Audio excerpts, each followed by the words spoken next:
Governor Tim Walz, thank you so much for speaking with us. We appreciate it. Yeah, well, it's exciting to be here. You can feel the energy. Folks are ready to turn the page and chart a new way forward. Let me ask you this. 2 days to go. Are you feeling confident or are you feeling concerned right now? Yeah, I'm feeling confident. We need to execute this. We're going to win this thing. As I told the crowd out there, we haven't won it yet. We have a better ground game. We're knocking millions of doors across the country. We're getting contacts with folks, and they're seeing the contrast this week of a divided America, one that's pitting neighbor against neighbor versus Vice President Harris' unified vision, talking about being a president for all. I want to talk about Vice President Harris's vision, specifically when it comes to the price of goods. When we speak to a lot of people out here, that is the number one thing. We know the Vice President has repeatedly acknowledged that the prices are too high. She talks about her to-do list, tackling prices, a federal ban on price gouging, a $25,000 down payment. Here's the question for you, Governor Walz. How soon can Americans, those regular people that are out there, those small business owners, start seeing those prices go down? Do we have a timeline, maybe a month after you're in office, maybe a year? What's that look like? Well, look, and we've seen an opportunity. We've seen gas prices come down. We're producing more energy than ever. We've seen inflation cool. We've seen mortgage rates start to drop.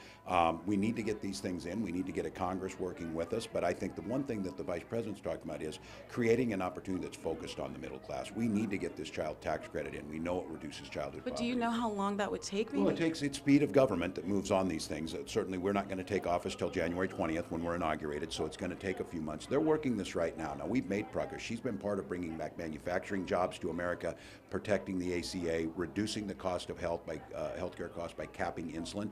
Those things are already happening. We want to continue that agenda forward. So you think in a few months, if you guys are elected to office, Americans could see those prices? Things are moving in that direction. We've seen inflation continue to cool. We don't want to do that. Look, the thing I do know is that every economist has noted if Donald Trump does this, he pushes us towards recession. He pushes 20% costs up. He doesn't have a plan for the middle class. We need to continue to move in the direction of that way where the middle class is the focus. Let me ask you about where we are right now in Norcross. This is the same office where local Puerto Rican leaders came out speaking against the comments that were made at Madison Square Garden.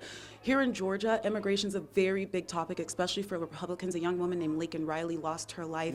Her alleged killer, immigrant from Venezuela. What is your message to those who do not want to see something that happened to Laken Riley ever happen again, while also protecting those American citizens here who have Latino and Hispanic backgrounds, as well as those undocumented people from being demonized or discriminated against because of everything that's going on? Well, first of all, every act of violence is too much, and that's why first and foremost we'll tackle gun violence, something Donald Trump hasn't touched. Secondly, is we understand that we had the toughest and the fairest border bill available. It would have added 1,500 more agents. It would have added more equipment. It would have expedited the process on asylum claims. Donald Trump killed it because he wants the issue.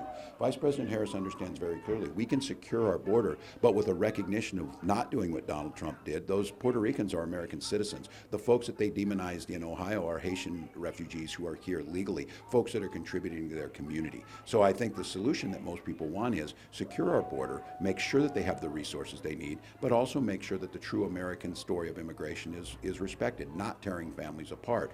Donald Trump he had 4 years. He has no intent on doing that. We can do that. Let me ask you about guns. Here in Georgia, people love their guns. In Minnesota, people love their guns, right?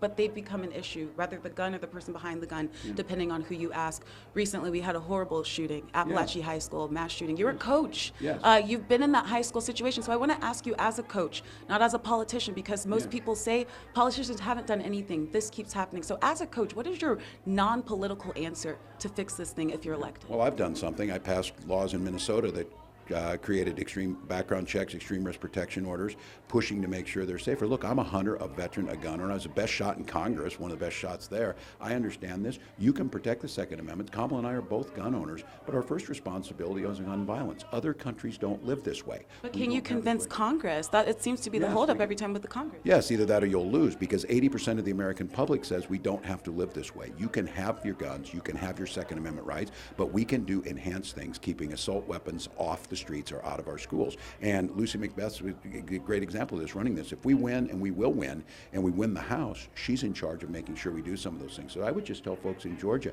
this is a false choice that has been put out there. You can protect the Second Amendment and protect our children. It's done in many places. Governor, we have one more minute. If I can ask you, there's a lot of moderate voters in Georgia. Some people might still be on the fence on Tuesday.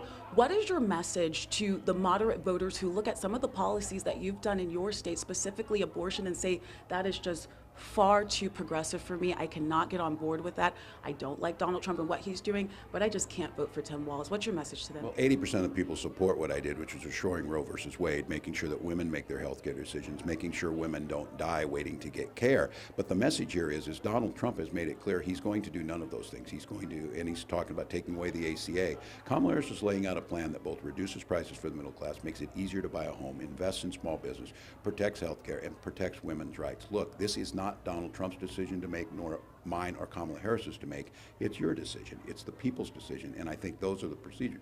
So in Minnesota, we have the best healthcare state in the nation. We're the 5th best business state, and people make their own choices. So I think what the extreme position here is forcing people like Amber Thurman to have to drive from Georgia to North Carolina. Those are things that need to end. And I know we're getting pulled away. If I could just ask you a headline out of Fulton County, a decision to allow absentee ballots to be dropped off by hand. There was some Republican pushback on that. There was also what some Republicans consider a win, allowing, well, I want to go back to the first part, just people being able to drop off absentee ballots. Do you agree with that after the early voting deadline? Look, America has the safest, most secure, and fairest elections. There were 60-plus court cases. Donald Trump made this up and lied about our system on this. Georgia stood up to it, Republican and Democrats before, protecting those ballots. We're going to win, and we know that when more people vote, we win because our policies are better. So I applaud Georgia for making that cause. And it was the poll watchers that I blinked on, the Secretary of State saying that they could watch the polls. So, well, we have fair and safe elections. Donald Trump's the one who made this up. It's because he lost, and we will protect our polls again. We know it takes a little bit of time. Grateful for all those poll folks who go out there and do the work, those election workers that do it, and for the professionals at the Secretary of State's office. Grateful. Governor Walz, thank you so Thanks much. so much. We appreciate you Grateful. stopping by and speaking to local media. Thank you. Thank you. Grateful.